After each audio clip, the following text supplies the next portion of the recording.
Hi, Dave. How are you today? I'm doing well. Thank you for joining me today. It is a pleasure to invite you and have a discussion to our newest episode. Well, I appreciate you having me on. Could I ask you first to introduce yourself for people who don't know you? Okay. In 2001, I founded freeconferencecall.com. And Free Conference Call became, at one point in time, the largest audio conferencing company by minute volume. And in order to support that network, I got my dream as a kid, and I got to build a really big, telecom network to satisfy the needs of free conference call. And in that, we started building all our own stuff in 2004. 2006, we started building high definition audio conferencing bridges. 2008, we had our own phone company and carrier network, and we built a complete software based high definition phone company that's really in the cloud. So all kind of state of the art new technologies. And so I've had probably a 25-year run in telecom, and I'm ready for 25 more. You know, in my mind, the COVID changed perspective of the video conference because when the first lockdown happens, people didn't know what to do. Everyone just like start to realize how it's important to have some video conference services in place.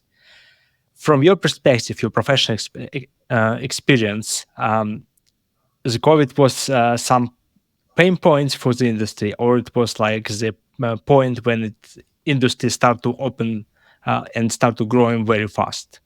Yeah, so a couple notable things I think happened, and one was discovery of Zoom by the masses, and that's really quite an interesting story. I had done some work for Zoom. We had done some service provision for Zoom. But the founder of that company, Eric Yon, was, I think something special happened there for the United States. He was ready, and we had a big problem. I think it was good for their company, but I think it was also good for the world that he was there to scale the way he did at that time. The other thing that happened was just overall, all telecommunications, all voice communications, doubled, tripled. It just, but it's kind of a crass situation because it's like the pandemic as a whole was very damaging to, our children's in school and all these things. And I think technology played its part, but it was still fell short in the human way, I think, a little bit. I mean, I think we did really good, but I think pandemic was hard. It was a net loss, I would say. Yeah, definitely, it was like quite confusion period of time. But today, since this episode and a general podcast about fraud prevention, and people might start to confuse why we're speaking so lot about like telecommunication. I want to switch a bit our angle and the discussion and moving to fraud prevention. And I want to ask you, what is fraud prevention for you? Well, so fraud prevention to me is, there's a very, very small group of people, I think, that take advantage of our most vulnerable, our elderly, the gullible, the unbusiness savvy.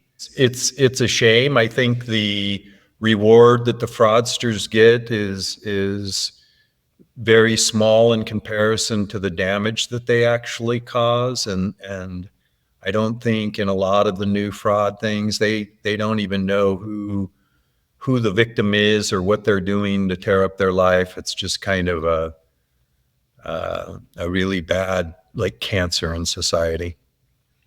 Your background in telecommunication speaks themselves, but why you decide to start to build some functionality to prevent fraud rather than continue to uh, building some new functionality for the telecommunication to make sure that people, I don't know, can feel themselves while they're speaking.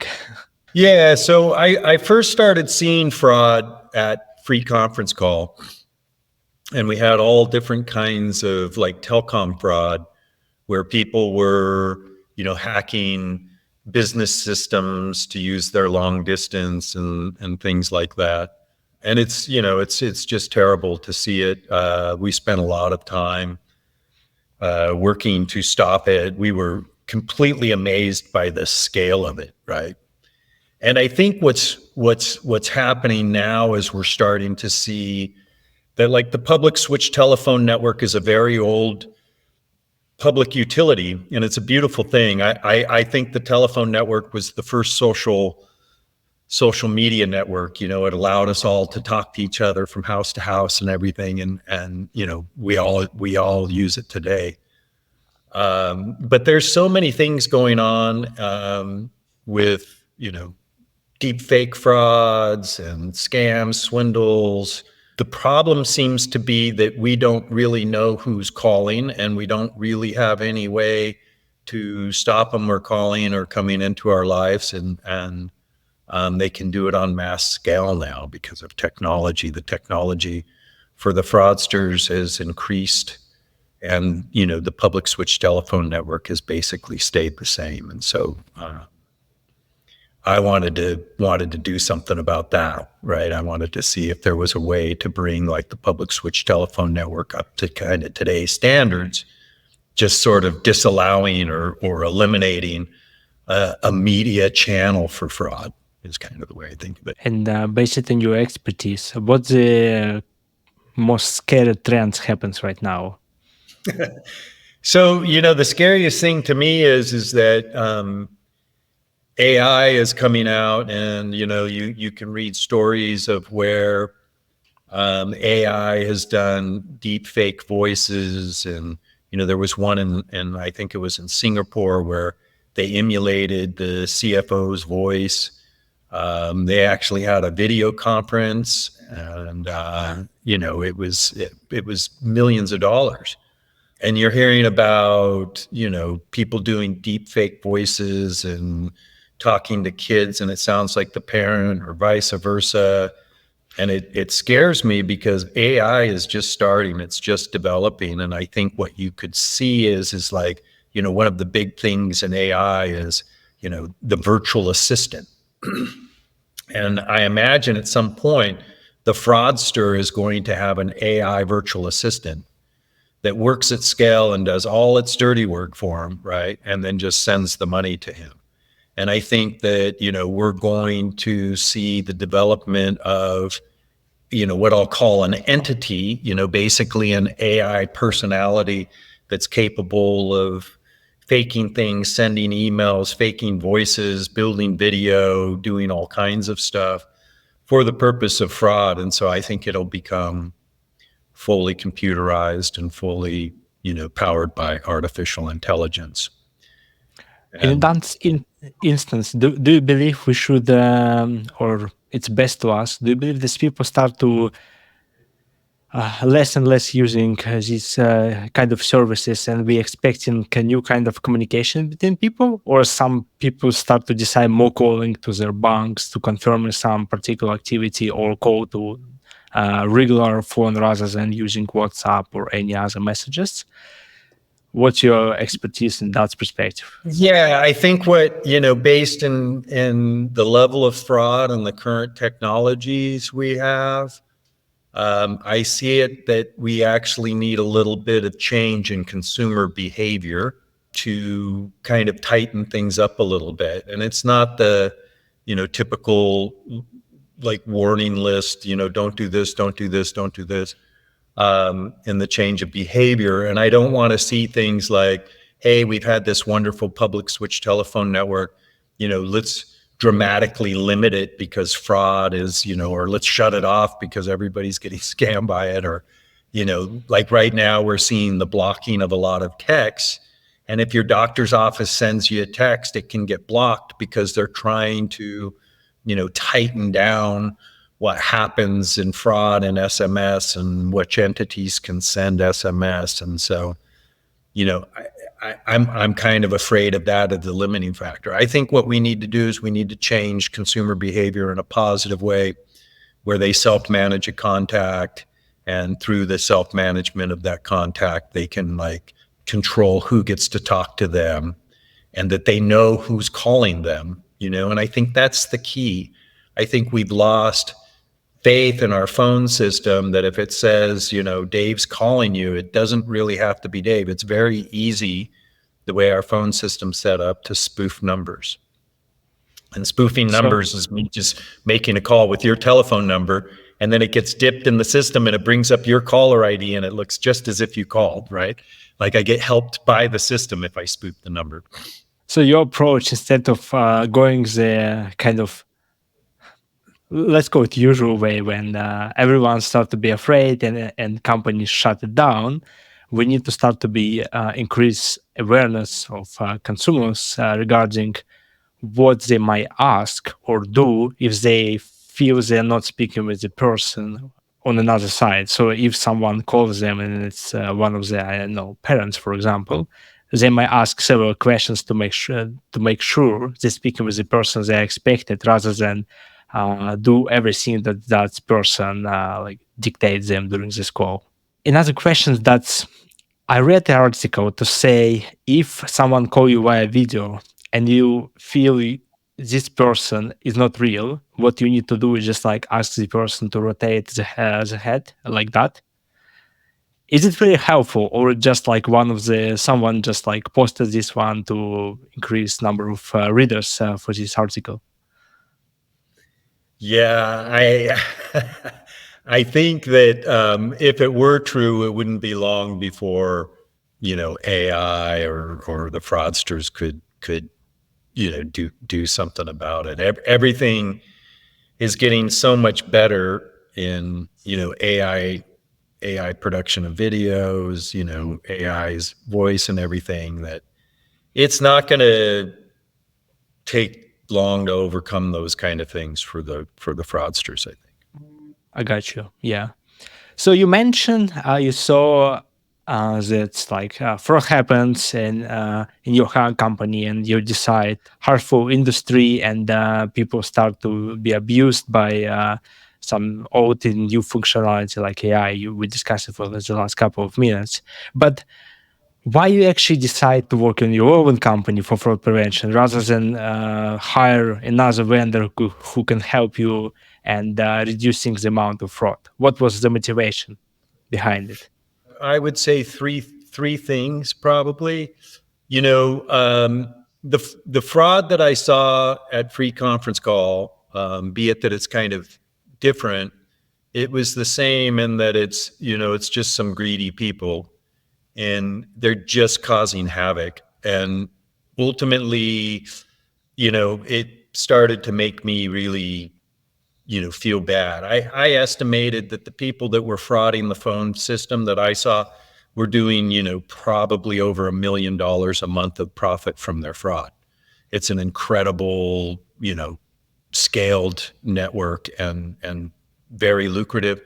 And it's been going on for years, and I haven't been able to get the FCC or FBI or anybody to really.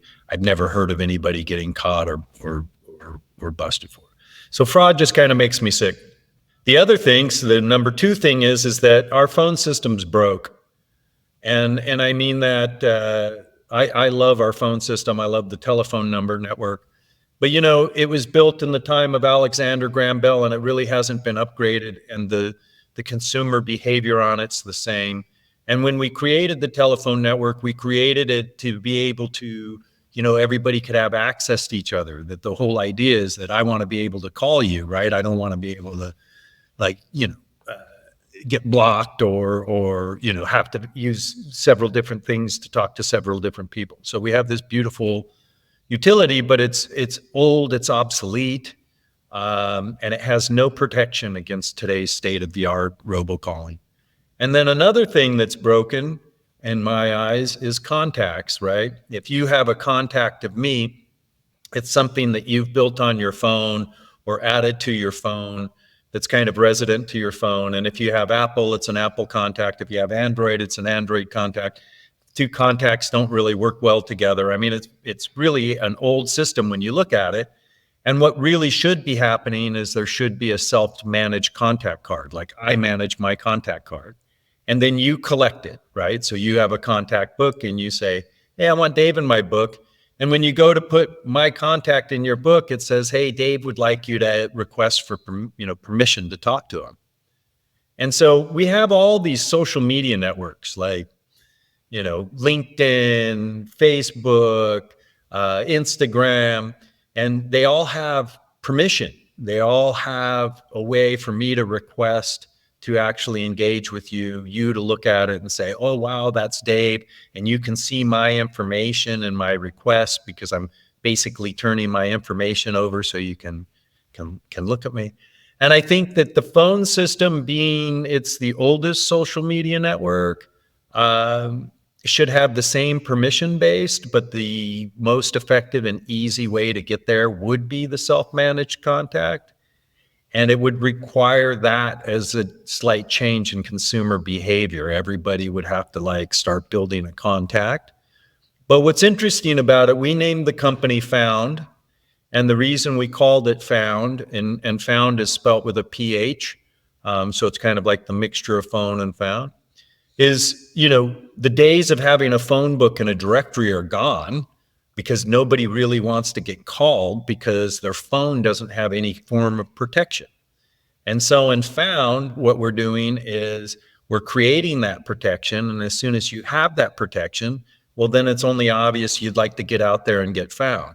And so when we look at the social media networks like Instagram, a lot of people are trying to get found through Instagram and promote themselves through Instagram. And it's very nice because they have full permission control, right, over who gets to talk to them and who doesn't. And so that's what we're looking to become, as a permission-based carrier with self-managed contacts, right?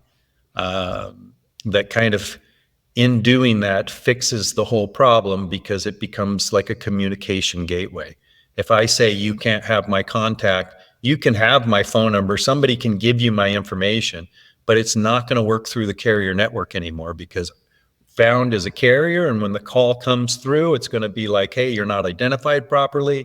Dave didn't give you permission. We're not even going to ring his phone, right? We're just going to say, hey, go to Phound and ask Dave for permission to talk to him. Right. So instead of using approaches that's existing in the market right now, where by phone number or email address or any other unique identities, you can get information about the customers. You kind of more customer-based company who just shut down opportunity. Don't like this word opportunities here. Shut down options for communicate to getting information from third-party companies who try to getting data from Facebook, for example, to protect the customer to be share this information for entire internet, and this information going to be stored and using somewhere else. Am I summarizing this right? Yeah, I think you're onto it. I think when you look at services like Google, Facebook, Instagram, WhatsApp, if a product is free, then you're the product. And what I mean by that is if you use those phones, those social media networks, you might be protected somewhat from the outside world, but you're not protected from the actual people that are providing you the service. And they're all selling information to the government, which I don't think should be allowed. I think the government should only be able to have information on you if you volunteered it or they've subpoenaed it. And I don't think there's any in between. I don't think the government can find your wallet and then book that data as information on you. I think they should return the wallet and destroy any evidence that they ever had it, right? Instead, they're actually taking tax dollars and going to companies like Facebook and buying all your information that historically they would have had to subpoena. And so I think, free conference call, we never sold data. And the way free conference call worked, it was a free product, but our users weren't the product. Our users were just users of basically their long distance plans, right? And so they had paid for long distance, and free conference call participated in some of the revenue of a call. And that's how we were to offer that for free. And Phound, we're charging a $5 subscription. And the $5 subscription says, hey, I want to use this dandy service, but I don't want you selling my information, right? I don't want my information, you know. And so I think $5 is a small price to pay for privacy.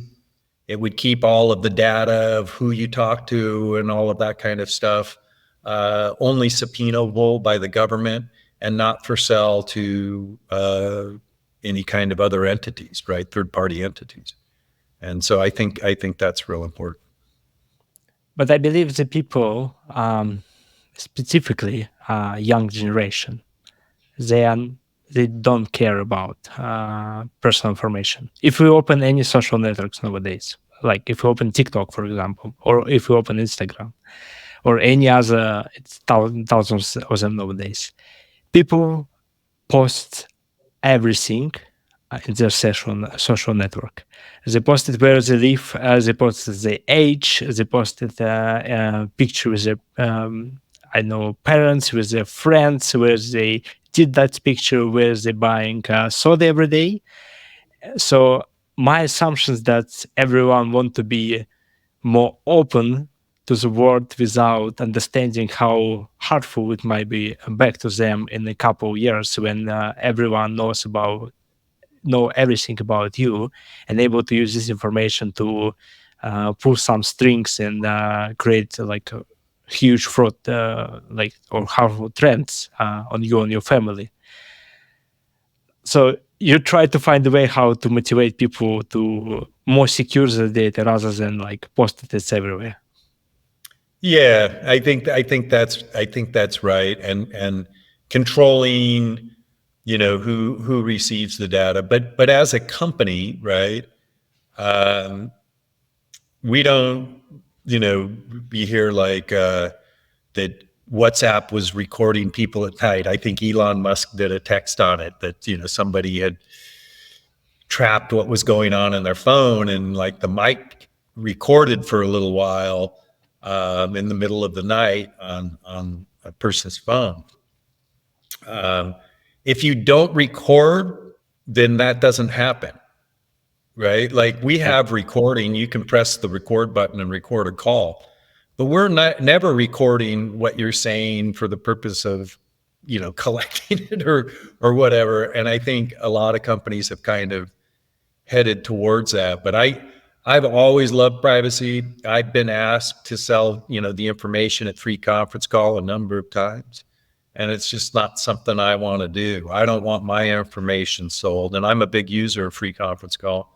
But I don't think, you know, users appreciate it. I think in, you know, a lot of these apps that are selling it, the user doesn't really know. And I think the young people say, well, what does it matter? What does it matter? You know? But I didn't wear sunscreen when I was a kid because I didn't think it mattered. And I wish I would have wore sunscreen when I was a kid. And, you know, I have some irreversible damage because of it. And I think these kids that don't worry about, you know, protecting their data and their information, I think there's going to be some irreversible damage because of it. And let's establish one more phrase. It's like we say a lot of the word, like very often for the past like 20 minutes, like privacy. What is privacy for you? How you like define this word? I happen to be a pretty private guy, and I don't really like to get all my stuff out there. I think there's different varying levels of what people would consider being private. Some people really, really, really live out loud. And so I think privacy is like one of our freedoms. And I don't think we should all be gauged the same way, right? Like I have my level of privacy, and I think it's something that should be respected, right? If I say, you know, I don't want everybody knowing, you know, what's here in my house, you know, it seems like as a free man living in the United States, that should be my right to privacy, that I should be able to say, hey, I don't want somebody knowing who all my friends are or things like that. But privacy to me is a very, very valuable thing. And I think some people don't value it as much, but there's parts of their life that they surround in privacy. And those things are very valuable. So I think we need to have respect for privacy. I think we need to look at it as a right to privacy and that it's very important to, the freedom that we have here. Um, so I would say that's privacy to me. Amazing. I mean, this one is well described, and this is kind of a couple of phrases I saw in LinkedIn they posted. So 10 years ago, what was can happen with you if you lost your wallet with all the cash and probably credit cards and your driving license? And like 3 years ago, what's worse can happen if someone compromised your bank account and or your credit cards and money cashed out somewhere else? And nowadays, the worst can happen. Site which you're using for a long period of time compromise getting all credentials and start to using these credentials to compromise all your accounts, your email, etc., etc. So we really digitize everything, and nowadays we need to be more afraid in the cases if we're getting alerts from something to say your accounts might be compromised rather than you realize you forgot your wallet somewhere, I don't know, in a table in a restaurant. Yeah, I think that's, the ability to take someone's identity is, I think there's interesting things happening too. A law in Canada, or they're coming up with a law in Canada where they're retroactively going after hate speech, Yeah. or planning to retroactively go after hate speech. And I think, wow, that's, all my text messages, you mean? All my WhatsApp messages, if Meta sells to the government, they're going to be able to go back and maybe allege that I said something wrong. Or one day when I was upset, they'll say, well, you know what? We think that was hate speech. It's not even the intended audience anymore.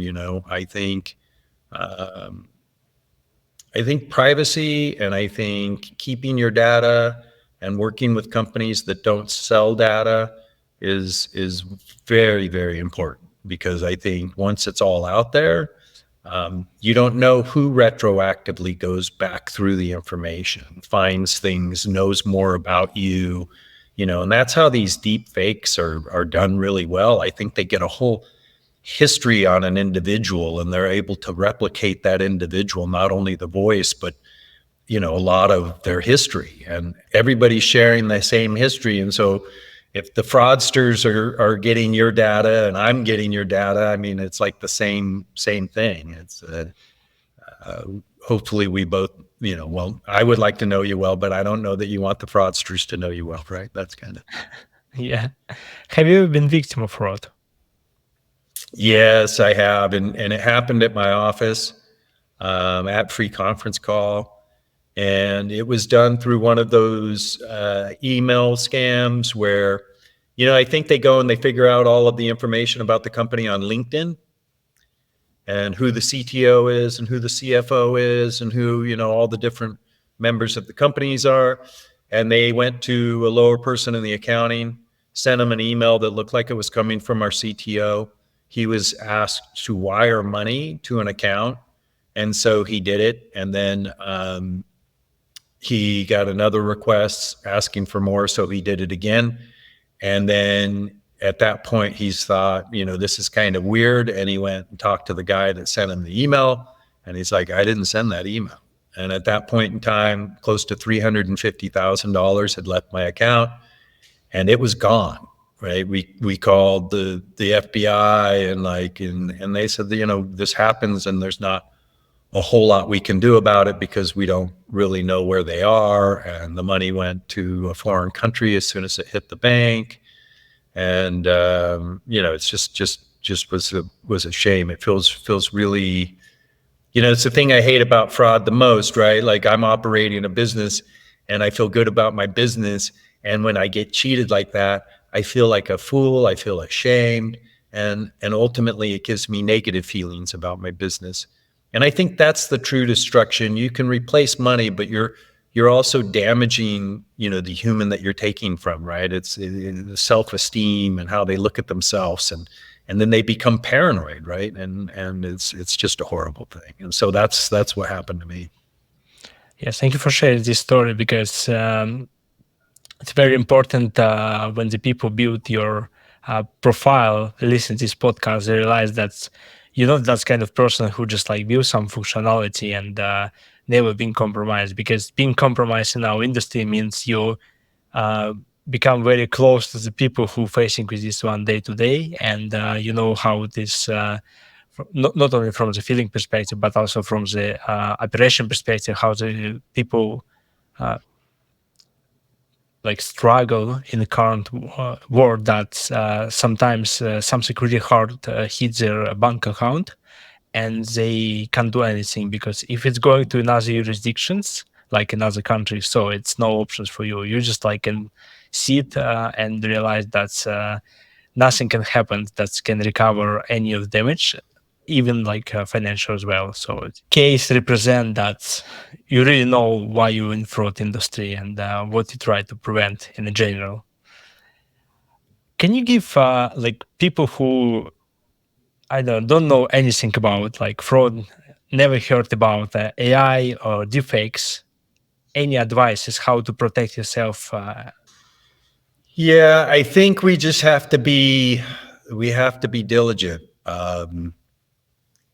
And whenever we're doing a financial transaction of any kind, it's like you've got to be diligent. I think ultimately, you're going to do 1,000 transactions where you double check everything in order to catch the one time when they do, the deep fakes. Had the guy in my company double checked that wire, right? I think we would have caught it, and it would have been a funny story at the water cooler, right? But he didn't, and that would be the thing. I think that we've got to realize that fraud's real. It's like you don't leave your wallet in the car.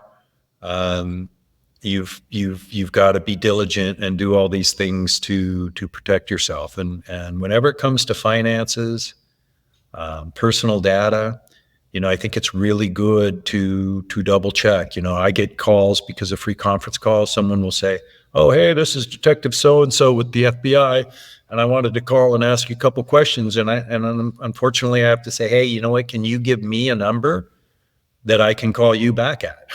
Right? Because I don't know if he's FBI. You can't get a badge over the phone and the whole thing, and you got to do so. You kind of run the traps and double check everything. I think that would be my advice.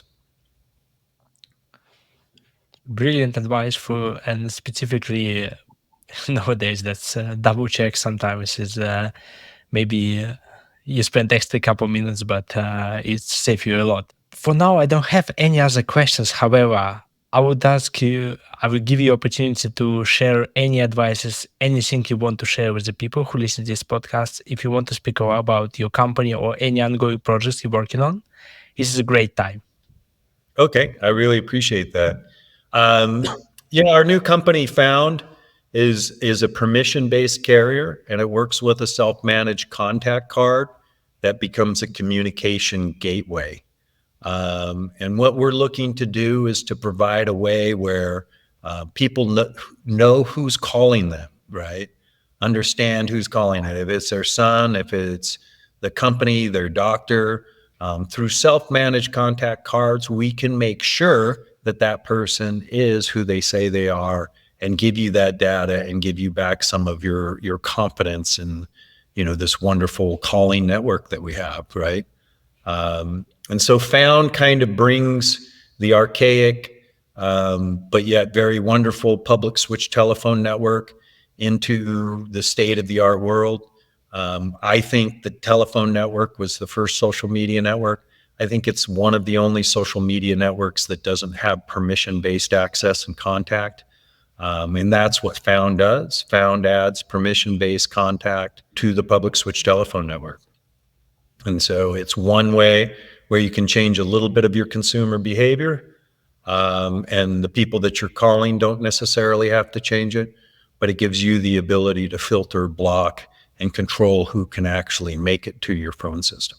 Another important thing that we do at Phound is we can connect your driver's license ID to your phone number for another form of verification and also data to the other endpoints. And so it's just taking an old network to a new level, and it's also a very nice advancement in technology where there's considerable savings from the use of state-of-the-art technology. And so we're using peer-to-peer and direct connection, and a subscriber line is only $5 a month for unlimited calling. And that comes with the self-managed contact card and every feature and service that we offer, and it's a very complete offering for $5 a month. It's a Phound only for US customers, or it's a worldwide company?